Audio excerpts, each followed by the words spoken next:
llama El Eternauta, la serie y la historieta, o para ordenarlo de la manera que vamos a hacerlo, la historieta y la serie. Nico Peruso, Pía Superviel, acá vamos. Un desafío de columna doble para hablar de este éxito. No hay duda que es un éxito la serie. Ahora nos contará Nico si lo fue la historieta en su momento en el siglo XX. ¿Estás de acuerdo, Pía, que comience Nico? Sí, me parece perfecto, porque aparte además se entiende mucho mejor lo que nos está pasando en este momento. Bueno, ahí vamos, con la historia de la publicación, con la historia que llevó a que después se haga esta realización audiovisual, ¿no? Ahí está, porque la idea de esta primera parte era ordenar un poco todo ese bombardeo que probablemente tuvimos estas últimas semanas, sobre todo si siguen la realidad y las noticias argentinas, pueden haber visto mucha confusión ideológica y partidaria, que tiene que ver el kirchnerismo y Néstor Kirchner con el Eternauta. Entonces la idea es ordenar un poco cronológicamente la publicación y también el derrotero ideológico de su guionista, para entender un poco por qué para los argentinos es algo tan profundo el Eternauta y qué tiene que ver la política metida. Bueno, pero vamos a arrancar mucho antes de que estuviera metido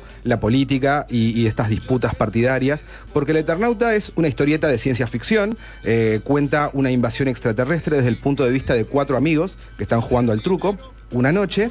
Y eso está escrito por un guionista argentino, probablemente el más grande de todos los tiempos, Héctor Germán Oesterheld, y dibujado por Francisco Solano López. Y se publicó serializado entre 1957 y 1959 en unas revistitas muy parecidas a esta que traje acá. Esta es una edición facsimilar moderna, pero para que tengan referencia era algo muy parecido a las revistas de Patoruzú o de Isidoro, ¿no? Eran revistas de una calidad de papel tipo papel de diario, que no estaban pensadas para perdurar, y tenían tirajes gigantescos. La revista Hora Cero Semanal, donde se publicó originalmente el Eternauta, vendía 200.000 ejemplares por semana y ni siquiera era la única que tenía la editorial. La década del 50 fue la era de oro en la historieta argentina, con lo cual obviamente el Eternauta fue un éxito gigantesco y masivo.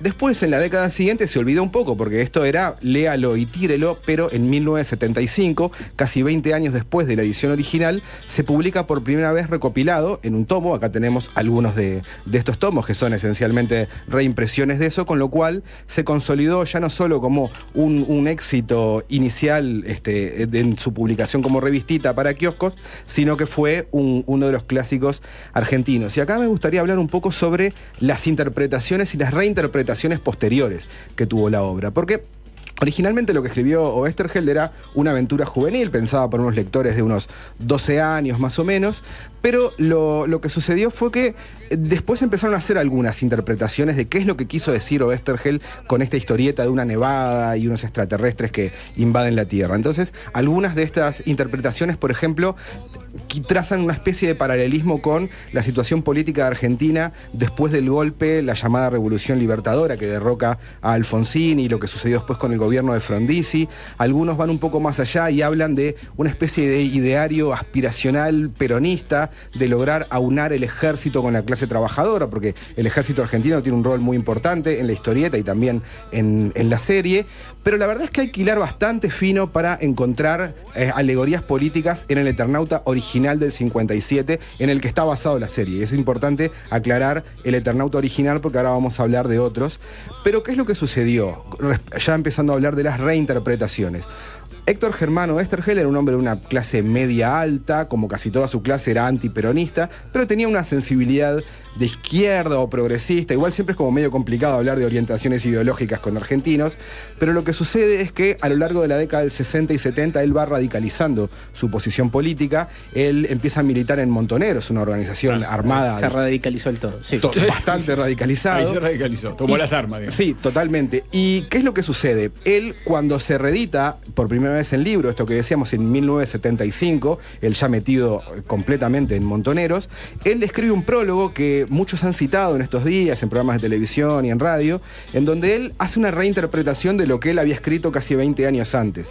Ese prólogo es donde por primera vez él habla del héroe colectivo, que se hayan escuchado hablar de este concepto, que en la serie está también cuando se habla de que nadie se salva solo, y en realidad él lo que dice exactamente es: el único héroe válido es el héroe en grupo, nunca el héroe individual. Pero eso es el prólogo del 75. Exactamente, tenemos que aclarar que de esto su reedición cuando ya estaba con esta ideología armada, digamos, de Montoneros. Ahí está, esto es Oesterheld reinterpretando y releyendo su propia obra casi 20 años después, con esa mirada con una ideología un poco más radicalizada. Entonces ahora vamos a hablar un poco qué es esto de que la gente asocia el Eternauta con cuestiones ideológicas. Inclusive en la contratapa de la última edición, esta de Planeta, también habla de las cuestiones políticas del Eternauta. Y en realidad las que sí están muy pero muy cargadas de ideología, y acá se explica un poco por qué todo es entrevero ideológico y político argentino, las hemos traído acá, son la remake y también la secuela.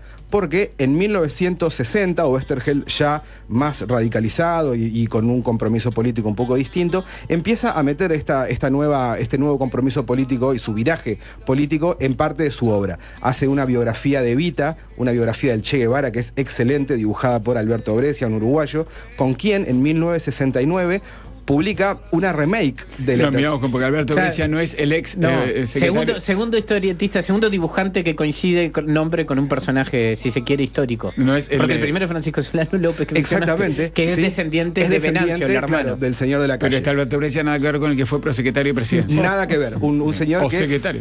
Que es uruguayo casi por accidente, porque nació acá, pero se fue para y está considerado el una gran... interrupción al Santo Botón. No, pero interesante aclararlo porque no era la misma persona. Sí.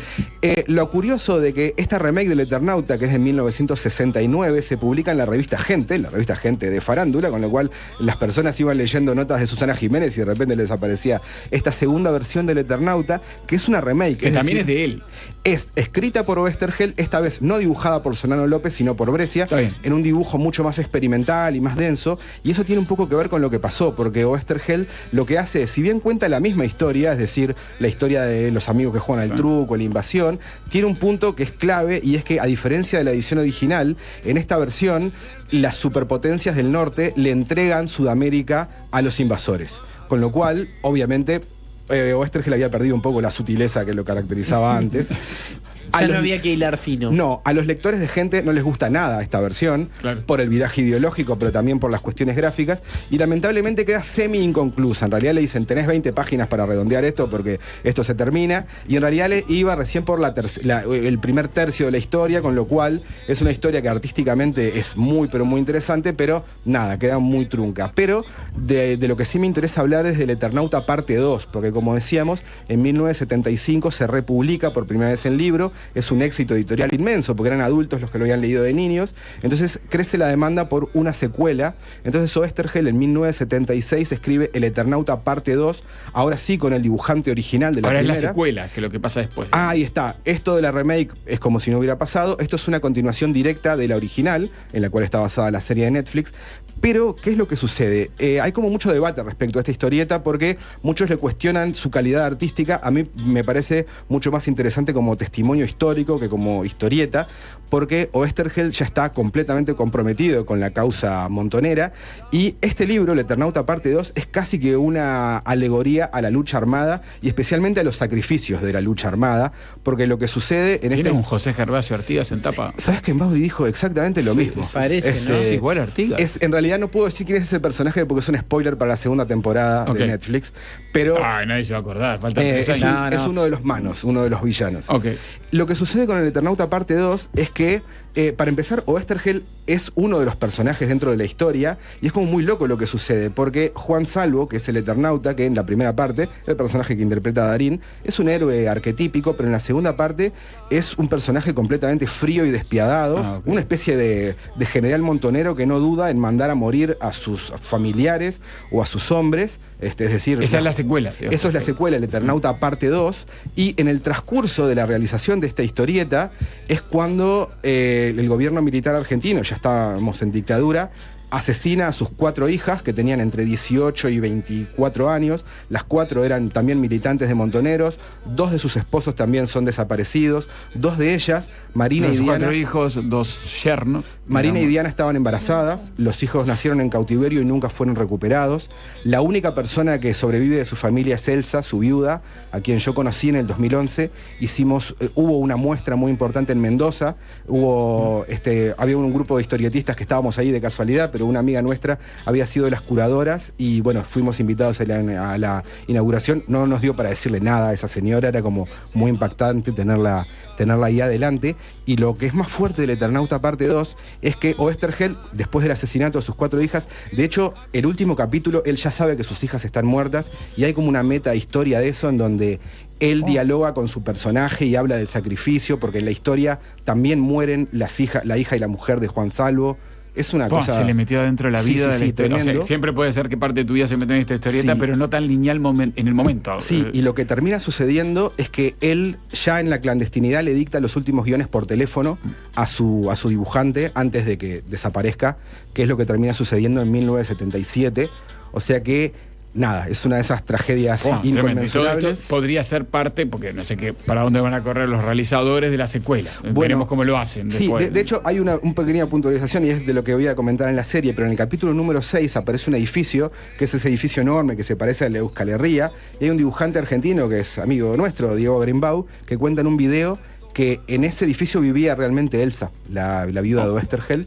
O sea que la serie tiene un montón de guiños, pequeños guiños. Pero bueno, después está todo este lío de las apropiaciones políticas diversas, obviamente los kirchneristas y la cámpora, bueno, parte del ejército, los libertarios la han hecho también. Claro, porque lo que sucede con eso es que cuando vuelve la democracia, obviamente, el Eternauta ya está considerada como uno de los grandes clásicos de la literatura argentina, ha trascendido de la historieta, y Oesterheld se vuelve como un símbolo de la tragedia de la dictadura con lo que sucede con su familia, y por supuesto que hay un montón de intentos de apropiación política. La primera, curiosamente, es la del ejército argentino, que en 1999 hay una revista que se llama El Soldado, que reivindica el rol del ejército en la historieta, que el ejército es el que logra unir a todos estos sobrevivientes que están dispersos por ahí. En el año 2000, la agrupación militante juvenil del radicalismo, Franja Morada, también toma un afiche del Eternauta para un evento de ellos, habla inclusive de la fuerza de los estudiantes, pero seguramente la más recordada y la razón por la cual todavía en medios argentinos sigue mucho en disputa el tema del Eternauta es lo que pasó con el llamado Néstornauta, ¿no? Esa imagen que quizá hayan podido ver de Néstor Kirchner como Juan Salvo, y acá estaría bueno hacer como una cronología de qué es lo que sucedió, porque el kirchnerismo fue un gobierno que le dio un lugar muy importante a las víctimas de la dictadura. Inclusive Elsa, la viuda de Oesterheld, estuvo en varios actos, Néstor la recibió personalmente. Algunos dirán que todo eso fue especulación, otros genuino. Sí. Esto excede esta columna, pero es un debate que existe.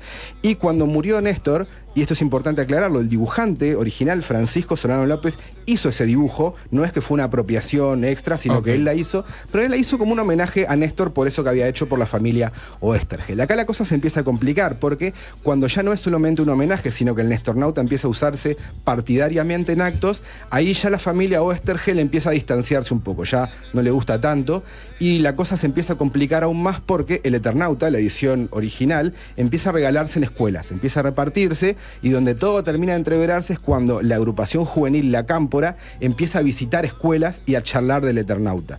Que, como dijimos al comienzo, no es una historieta esencialmente política, pero cuando vos a tu líder político lo tenés vestido como el héroe de la historia y después el grupo político empieza a ir a escuelas, ahí se abre como para muchas suspicacias. ¿Y qué es lo que sucedió en el gobierno siguiente, en el de Mauricio Macri, que probablemente no leyó el Eternauta, y si la leyó no la entendió, porque si alguna vez escucharon hablar a Macri, bueno, es un político con ciertas limitaciones.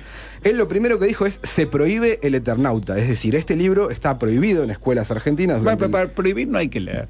No, de hecho todo lo contrario, generalmente. Es más fácil. Inclusive, una cosa delirante es que... Claro, pero no lo estaba prohibiendo por lo que decía, lo estaba prohibiendo porque la Cámpora estaba por las escuelas haciéndose cargo. Ya no le había gustado a la familia Oesterheld tampoco esa parte de, digamos. Y el Eternauta la liga de rebote en una pelea política entre dos facciones que llegan al nivel de delirio, claro, la grieta de habilitar un 0800 para poder buchonear, como Lal Zulrich, a tus maestras si llegaban a estar enseñando el Eternauta. Así que bueno. Con la llegada de la serie, todos estos debates que vos estás contando se volvieron a abrir, por eso hubo gente que pidió que Darín se pronuncie al respecto, y por eso está en una historieta tan polémica.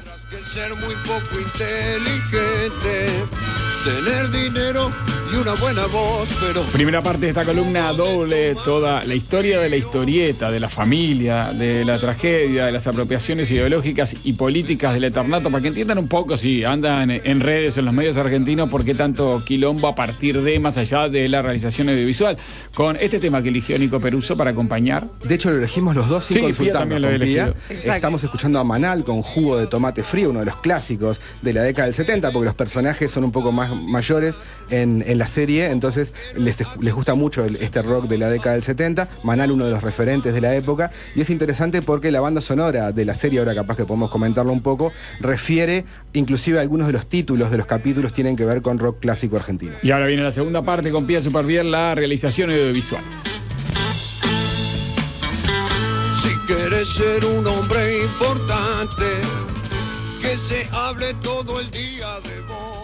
Después de escuchar a Nico Peruso, que un oyente me manda El Eternauta 2, la historieta de 1976. 2 personas lo mandan. Esta es la secuela. Efectivamente, esa Es es la la secuela, no es exactamente la edición que traigo, porque hay varias, pero sí. De No hecho, es la que tiene a José Gervasio Ortigas en tapa. no, tengo entendido que Un el Planeta símil, ¿eh? No está por sacar el Eternauta parte 2 también, así que me se va imagino. a conseguir Bueno, fácilmente. ya contó toda esta historia de justamente el dibujante, su familia, su línea ideológica, sus cambios, la precuela, la secuela. Nico Peruso, ahora vamos con la serie con Pía.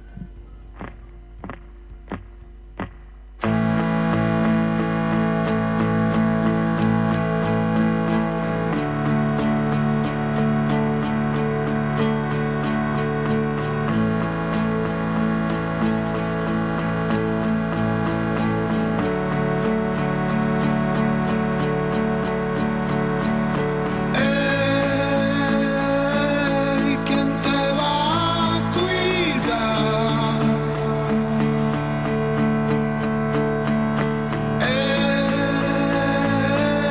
¿Quién te va a cuidar? Y ahí vamos, Pía, el super mega éxito de la serie El Eternauta. Sí, por las dudas, si quieren saber qué estamos escuchando El magnetismo de Él mató a un policía motorizado, que forma parte de la banda de sonido del Eternauta.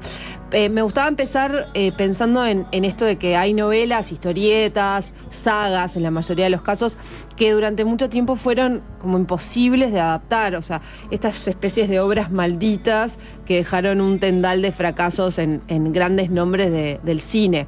Hasta hace relativamente poco, Dune, en el norte, o sea, en el hemisferio norte, esta novela gigantesca de Frank Herbert era uno de esos ejemplos, hasta que finalmente, ya lo sabemos ahora, vino Denis Villeneuve y lo logró, y ahora de tanto en tanto tenemos a Dune en el cine. En el sur, durante décadas, lo mismo sucedió con El Eternauta. O sea, ya sabemos que fue una obra, una historieta esencial dentro de la literatura del siglo XX de Argentina. Y desde los 60, varios cineastas, todos muy sonados, renombrados, anhelaron adaptar la historieta. La última en hacerlo fue Lucrecia Martel. Probablemente ella haya sido la que estuvo más cerca. En ese momento iba a ser una película, no una serie. El proyecto se detuvo por cierta ausencia de confianza entre la directora y los productores, que al final de esta historia son los mismos que producen hoy la serie que tan conversada está. Lo de Lucrecia Martel fue en 2018, ahí ya se desmarcó del proyecto. 2020, 2 años más tarde, Netflix lo que hace es pedir pista y anuncia que la adaptación del Eternauta finalmente se va a ver en su plataforma, que ahí sí va a ser una serie y que la iba a dirigir el argentino Bruno Stagnaro. Guiño, guiño, por esos años Ocupas tomó la plataforma de Netflix y volvió a ponerse en la conversación. Una serie de Stagnaro de varios años antes, o sea, de principio del siglo XXI. El director, o sea, Stagnaro, tenía súper claro lo que eran las dimensiones y el riesgo de llevar a la pantalla El Eternauta, así que es lo que hace con inteligencia, es que en 2023 publica una carta en la que dice lo siguiente: mi acercamiento a la adaptación será la de serle fiel a ese niño lector que se asomó a la historia por primera vez. Tratar de reconstruir la emoción genuina de vivir una aventura en la esquina de tu barrio y la construcción de ese gran héroe argentino que es Juan Salvo. Unos días antes, Ricardo Darín había confirmado que sería el actor encargado de ponerse en la piel de Salvo. Digo esto en el sentido de cómo fue creciendo el entusiasmo ya durante años, o sea, esto es 2020, 2023. Los fanáticos anticiparon en ese entonces, o sea, los fanáticos que, como Nico, conocen al dedillo la historieta, en ese momento lo que dicen es, che, a ver, Darín es un señor de 60 y largos, de más de 60 años. Juan Salvo era un tipo súper joven, o sea, súper joven, tenía 30 años. Pero bueno, después hay una explicación de por qué esto hace sentido. Pero, de nuevo, pensando como en estas estrategias de cómo hacer que la serie se vea y se vea mucho, acá tenemos un trío sumamente potente, imbatible, muy seductor, un cómic esperadísimo en la pantalla, el actor argentino por antonomasia, o sea, no hay nadie que represente mejor lo que es el actor argentino que Darín, y por supuesto de fondo el gigante Netflix.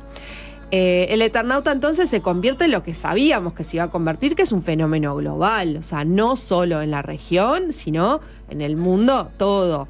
Y el entusiasmo se expandió con esta misma velocidad que te mata la nieve tóxica que cae en pleno verano en Buenos Aires. No, que spoiler, son los primeros, no sé, los primeros 5 minutos. Del lado de la población, siempre yo. El spoiler los primeros 10 minutos. Sí. No, para mí, primer capítulo, y perdón, el tráiler no debería ser de ninguna manera un spoiler. Y tampoco spoiler cuando hay una historieta que existe. Pero bueno, ya, no te defiendas, pierna, vale. Perdón. O sea, Buenos Aires. Ya desde el principio tenemos esa ciudad que está ahí latiendo, silenciosa, entre esta nieve meticulosamente construida, autos que van marcando esas décadas de fines del siglo XX y la paranoia de esos ruidos monstruosos que dicen el peligro está ahí afuera, en algún lado, pero no aparece todavía. Lo que vemos se parece bastante a Loy. No hay un ejercicio de recreación histórica, no están los 60 ni los 70, aunque sí están los guiños todo el tiempo en la música, en esto que yo decía de los autos, incluso también en la vestimenta. Y hay un momento en el que hay una frase que ahora está girando también mucho, que es lo que dice el Tano Favalli. El Tano Favalli, el personaje que interpreta con gran maestría César Troncoso. El Tano Favalli dice de tanto en tanto, lo viejo funciona, Juan. Juan es el personaje que veníamos hablando, que es Juan Salvo, que interpreta a Darín. Para Stagnaro siempre fue esencial que fuera una ciudad reconocible. O sea, él no quería mostrar la General Paz, distinta a lo que es actualmente, a pesar de que está lleno de estos guiños de, bueno, este edificio fue esencial para la familia. O sea, si hoy hacen el ejercicio de seguir investigando, se van a dar cuenta que Stagnaro es muy fanático de dejar guiños y pistas sobre su propia obra y sobre el Eternauta como fenómeno. Y que se rodeara en Buenos Aires fue una de estas dos exigencias que puso Martín Oesterheld. Martín Oesterheld es nieto del creador y su heredero, o sea, era el que sí o sí tenía que dar el visto bueno de vamos a ir para adelante. La otra exigencia del nieto fue que el español fuera su idioma original. Y lo que terminamos concluyendo es que el sur también puede tener cascarudos gigantes, puede experimentar una invasión extraterrestre y la sensación de que el fin del mundo se puede decir en rioplatense. Soy la voz del pueblo. Y además, Nico, no sé qué decís vos, pero esta cuestión como de la ciencia ficción hecha en la región, terminamos concluyendo que puede lucir igual de increíble que la que nos llega desde Estados Unidos. Por supuesto que con todo el dinero que esto trae encima, ¿no? O sea, $15 millones. No es poco, aunque para una realización estadounidense es lo que sale una película. O no un capítulo. O un capítulo de serie, tal cual. Pero luce impactante, ¿no? Sí, de hecho usa una tecnología que quizá cuando hablamos de Mandalorian la mencionamos un poco. Antes, por ejemplo, en las películas de los 2000 de Star Wars se usaban unas pantallas verdes en donde los actores actuaban frente a la nada y eso a veces generaba como esa sensación de que había unos tipos parados atrás de un fondo de videojuego. Ahora desde Mandalorian se inauguró una nueva tecnología que son unas pantallas de ultra alta definición en donde en realidad están están proyectando las animaciones, porque en realidad yo tengo uno de los amigos que laburó en la parte de efectos especiales, que fueron los encargados de recrear digitalmente Buenos Aires en esas escenas en donde está todo desierto. Entonces, efectivamente, los actores están caminando en un garage con algunos autos y de fondo están viendo ellos también, al Bien. mismo tiempo que nosotros. Los ayuda a pila, claro. Y da ayuda como. más realismo. Hay una cuestión en el ojo humano que da una sensación Ok. de más verosimilitud Sí. que una pantalla verde. No, total. Bueno, los actores Troncoso han hablado mucho de esto y cómo le facilitó el ejercicio de imaginarse luchando contra, bueno, vamos a ponerle el mal. Pero hay algo que hoy se torna como bastante complejo y es poder ver y valorar una serie, un tanque de estas características como el Eternauta de forma despojada. No es como que tenemos tanta información todo el tiempo que es como, che, al final me gustó porque me gustó o porque todo hacía que a mí me gustara. Porque eso, todo está explicado, todo se puede googlear, todo se puede escuchar, todo se puede leer. Sabemos que a Stagnaro le gusta titular los episodios con nombres de canciones. Ya lo había hecho y acá lo vuelve a hacer. Que para esto que venía contando Nico, para que estos actores pudieran ser más verosímiles, hay unas pantallas imponentes. De hecho, lo pueden ver en Netflix en unos pequeños videos que hacen posteriormente. Que la escafandra que usa Juan Salvo se diferencia de la del cómic porque a nivel visual, obvio, en este tipo de realizaciones es esencial que se le pueda ver la expresión de los ojos a los integrantes del elenco. Sabemos los números. Sí, hay mucha tecnología, pero también hay muchas locaciones de Buenos Aires, 50 en total, 2.900 personas involucradas delante de cámara, 150 días de rodaje. Y bueno, esta cuestión que a Netflix también siempre le gusta decir es, che, al final nosotros derramamos mucho dinero en Argentina, acá hay 41 millones de dólares que quedan en la economía de este país, ¿no? O sea, hay un ejercicio de enaltecer lo importante que es hacer este tipo de producciones acá en el sur. Pero bueno, si de todas maneras logramos despojarnos, desprendernos de este entusiasmo desmedido, de estas frases hiperbólicas que deben haber escuchado o leído, dijeron, por ejemplo, ganamos el Mundial de las Series, 100% argentino, por supuesto. Hay elementos para mí que sí son para elogiar y subrayar, por supuesto que la dupla de Darín y Troncoso, que ya habían tenido un encuentro hace muchísimos años atrás en una película que se llamó XXI. Troncoso solo, acá a mí me pesa como un poco la admiración que tengo. Sí, esa mirada paranoica que él va desarrollando a medida que pasan los episodios, ese bigote espeso, su necesidad de aferrarse a lo tangible, ¿no? Esta persona que arregla todo con las manos. Después, por supuesto que impecable el trabajo de efectos especiales, qué decir, bueno, hay gente uruguaya así involucrada.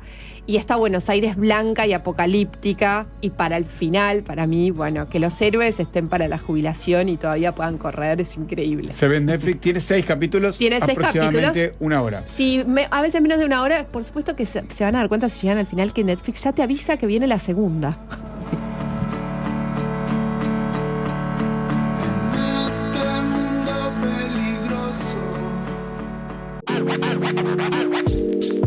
No toquen nada.